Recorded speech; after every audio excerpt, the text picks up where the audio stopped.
I'm thinking I want to make a video of part of my medical treatment. I usually have to stick 6 needles in my thighs. I actually already started. I filled the syringe up with immunoglobulin, attached all the pieces. I have all the needles here. I think that I'm going to do the needles in my stomach. That way I can sit here and still talk to you guys. And then I got my pump, and I got tons of this in the fridge. You don't need to see how fat my belly is, which is where I'm going to be sticking myself. So you won't be seeing anything because I got to put the needles in. I can put them in my thighs, but that would be difficult. So for right now, the only thing is I don't want to get blood on this shirt. So I'm going to tie up the white shirt and keep the pink shirt down. And I'm going to put 6 needles, and I have to travel with this stuff. Okay, so when people say, well, I have medical treatment, you know what? I got a shitload of medical treatment. You can tell I get a little bit callous when it's time. Okay, so I have to just wet my entire stomach. I got to get a little more juice, alcohol. And then I have 6, oh, it's cold. I have 6 needles with this stuff that I have to shove in my fat belly. You know, I have to say, since I got fat, the needle treatment for the subcutaneous immunoglobulin is a lot easier. When I was skinny, there was no fat to stick things into. Okay. Hate that frickin' alcohol smell. All right. Need to untangle these. I've already assembled everything.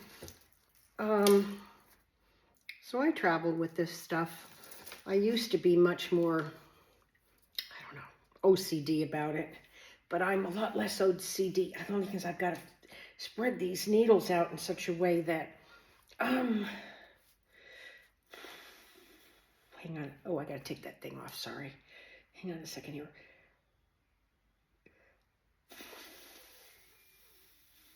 Okay, that wasn't too bad. And then I have to put these things on them to attach them. I finally, after all these years of doing them, I found a way to get these sticky things on kind of right. I bend them, I bend them backwards.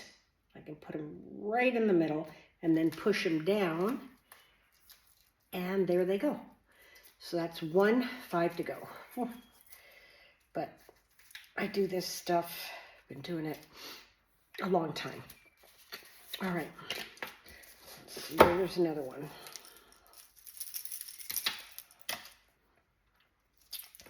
Okay, you open it up, you take the little thing off. I don't know, you can see that needle. Yeah, can you kind of see the needle? It's a bitch, but it is what it is. And I have to spread them around. I have to do a total of, I often, hold on a second.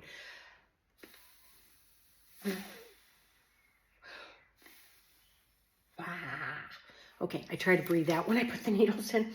My thighs just started getting too calloused because I've been doing it in my thighs for so long. All right, hang on a second, guys. On, bend it over. There it goes. Very good. And what I do is I take other people's immunoglobulin and I fill my body up because I don't have a good immune system, you know? Not my fault. It's a family thing.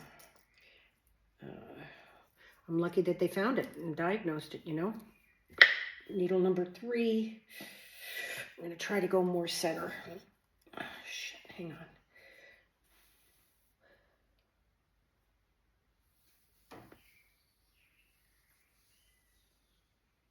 Okay, that was easy. I breathe out. You know, you do it long enough, you learn these little tricks. Okay, very good. Go on there. Nice, nice, nice.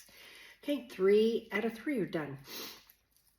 And then I'll sit here for a couple hours and let this all go through. But then I usually try, I had a bunch of chocolates. That's kind of one of the things I do to reward myself. Because this is no fucking picnic. All right. Common Variable Immune Deficiency, CVID. Common Variable Immune Deficiency. All right. down.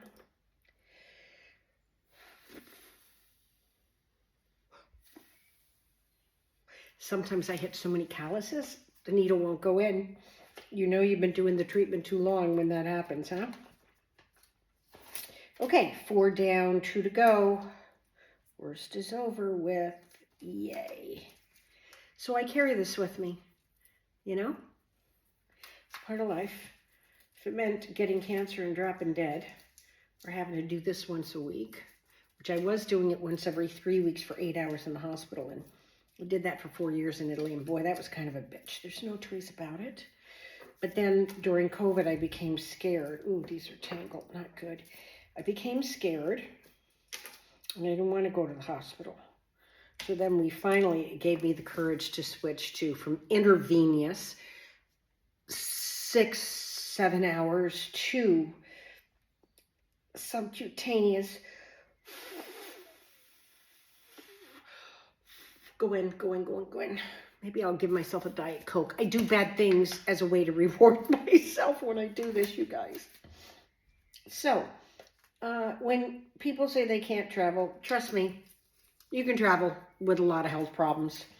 I just actually had a device put in my heart. Am I down to 1? Look at that. Yay. Making this video distracted me, got me moving faster.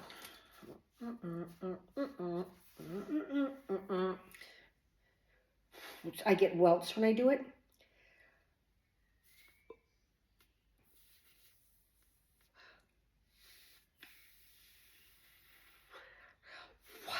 Okay, sometimes they hurt. 6 in, I just have to finish taping them, and then I can start the setup. Yay, good deal.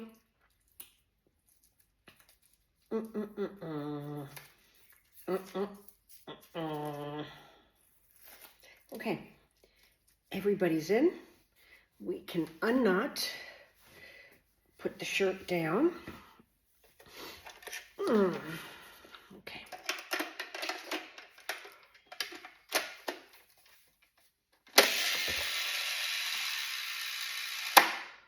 Sometimes it stings when the product pushes through, but knock on wood, it didn't sting right now, so I'm happy.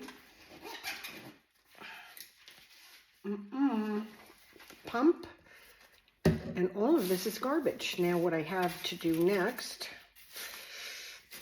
is these Band-Aids. I might as well start opening them because I'm on a blood thinner. Although very shortly here, the heart surgery I had to put the Watchman medical device in is to reduce my probability of strokes, which I get from my nerves. It's a problem I have.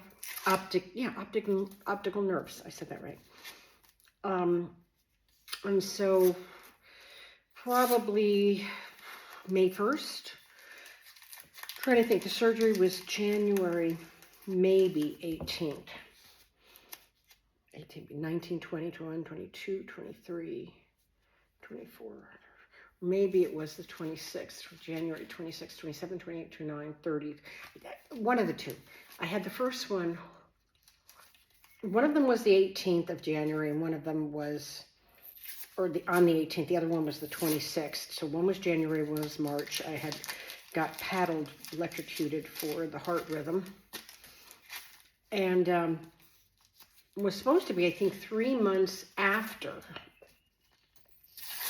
the device, I got to get off of Eliquis blood thinners. But because I was having AFib, they had to paddle me with electricity, which then meant I think I had to stay a month longer.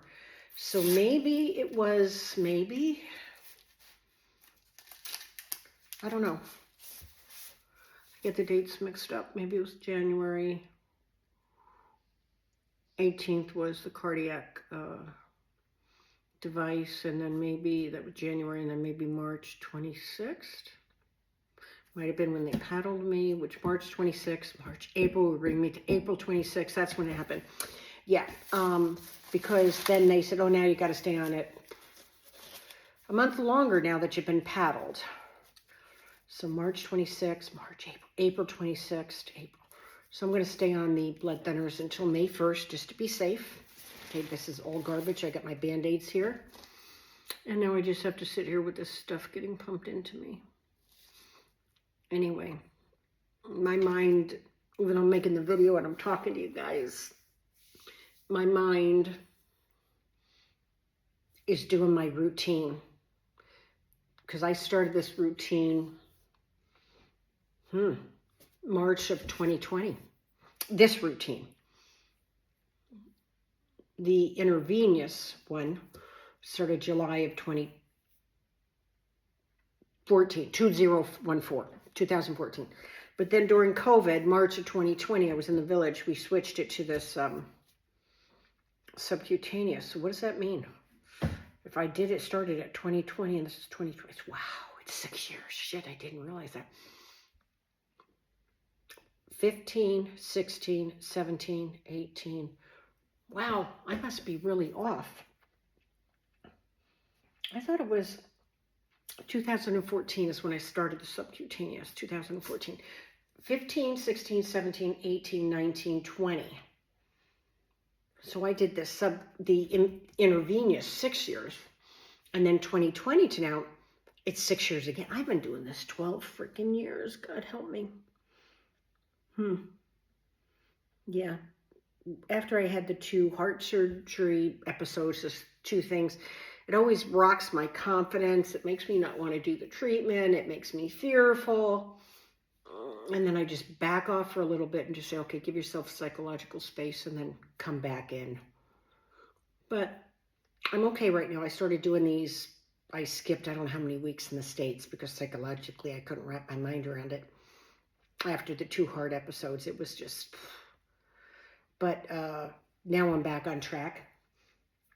And I will do one of these again in a week. So yes, you can travel with health issues.